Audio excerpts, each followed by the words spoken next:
At my grandson's birthday party, I noticed my name tag said, "The Old ATM." I just smiled, and pinned it to my blouse. I'm glad you're here. Stay with me until the end, and tell me where you're watching from. I'd like to know how far this story reaches. The backyard looked perfect. Balloons tied to white chairs. A long table covered in bright blue plastic. A custom cake in the center with Tyler's name written in thick icing. I paid for most of it. At 68, I don't ask for much. A quiet home, a good cup of coffee, maybe a phone call from my son once in a while. But for Tyler, I always showed up. That morning, I took my time getting ready. A soft lavender blouse, my silver hair brushed carefully. Just enough effort to remind myself I still mattered. When I arrived, everything looked right. Children laughing, music playing, Karen smiling like she had everything under control. "Mom, you made it," Daniel said, giving me a quick hug before turning back to the grill. Karen handed me the name tag without looking at me. "Just for fun," she said. I didn't think much of it. Until I looked down. And read it. The Old ATM. For a moment, everything went quiet. But I didn't say a word. I pressed it onto my chest. And walked in like I belonged there. No one reacted. That was the first thing I noticed. Not surprise, not discomfort. Just acceptance. I poured myself a lemonade. My hands didn't shake. "Looks like a great turnout," I said. Karen smiled. "We invited Daniel's coworkers. Networking." Networking. A group nearby laughed. "Did you see her tag?" one woman whispered. Karen leaned in. "It's just a joke. She doesn't mind. She's generous." Generous. I took a sip. Too sweet. Across the yard, Tyler was laughing. I focused on that. Because everything else felt different. I sat down. And started noticing things. People avoiding eye contact, conversations shifting, glances at my chest, then away. I wasn't invisible. I was labeled. I approached Karen. "There might be a mistake," I said. She didn't look surprised. "It's just a joke." I looked around. The grill master. The party queen. Then me. "I see," I said. Daniel joined us. "Mom, don't take it seriously. Don't take it seriously." I nodded. But something inside me clicked. This wasn't a joke. It was a role. And I had been playing it for years. I stayed. And I watched. "Everything looks amazing," someone said. Karen smiled. It took a lot. Her eyes passed over everything. And stopped on me. Then moved on. Daniel laughed nearby. "Family helps out," he said. I thought about the kitchen remodel, the tuition, the vacation I paid for. Each one felt small at the time. Reasonable. Temporary. But together? It wasn't help. It was a system. I reached into my purse. The check I brought for Tyler. I held it. Then quietly put it back. For the first time. I didn't feel guilty. "Tyler adores you." I turned.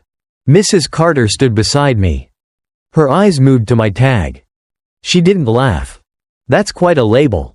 "It fits," I said. "Only if you let it." That stayed with me. "They don't think they're wrong," she said quietly. I looked at Karen. "No," I replied, "they don't." "What will you do?" I didn't answer. But for the first time, I knew I would. Karen approached. "Can you cover the rest of the catering?" Just like that. No hesitation. "How much?" I asked. She told me. I nodded. I didn't bring my checkbook. Pause. "You can transfer it later." "I won't." Silence. Daniel stepped in. "Mom, what's going on?" I met his eyes. "I'm just noticing things." "You're overthinking." I smiled. "I'm not upset." And I wasn't. I just won't be helping the same way anymore. That's when everything shifted. Karen didn't hide it anymore. She doesn't spend on herself. She told someone, it doesn't affect her. Something to do. I heard it all. She came to me. "You're serious?" "Yes." "That's unfair." "I didn't know there were terms." I said. "It's family." "Yes," I said, "it is." I removed the name tag. Folded it. Kept it. Not as an insult. As evidence. I stayed a little longer. Not as part of the party. Just present. Karen said, "We'll host Thanksgiving. Budget carefully," she added. Budget. Daniel asked, "You'll come, right? If I'm invited." He paused. "You are." I just needed to hear it. I gave Tyler a small gift. Not the check. Something chosen. Something mine. Then I left.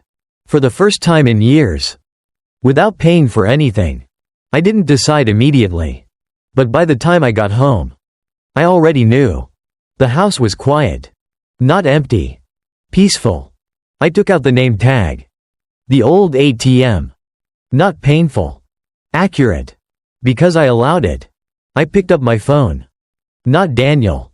Margaret, my attorney. "I want to review everything," I said. "Everything?" she asked. Yes. No anger. Just clarity.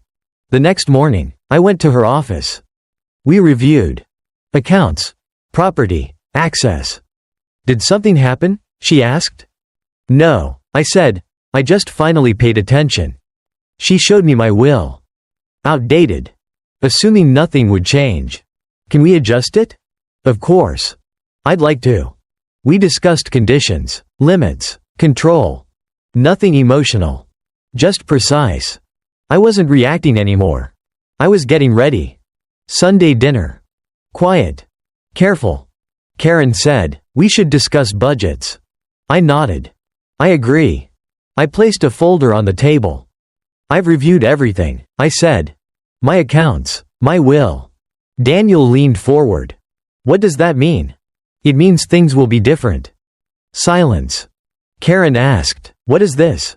"Boundaries." Daniel flipped through the pages. His face changed. Not shock. Understanding. "This is because of the party?" "No," I said. "It's because I finally listened." "I'm not taking anything away," I said. "I'm deciding where it goes." No one argued. No one laughed. Because now. It wasn't funny. "I'll still be here," I said.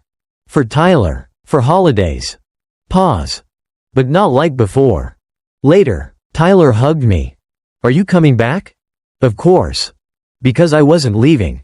I was just no longer paying to stay. At home, I took out the name tag one last time. The old ATM. I placed it in a drawer. Not to forget. But to remember. It showed me exactly where I stood. And where I never would again. I closed the drawer. Turned off the light. And this time, I didn't feel small. I felt free.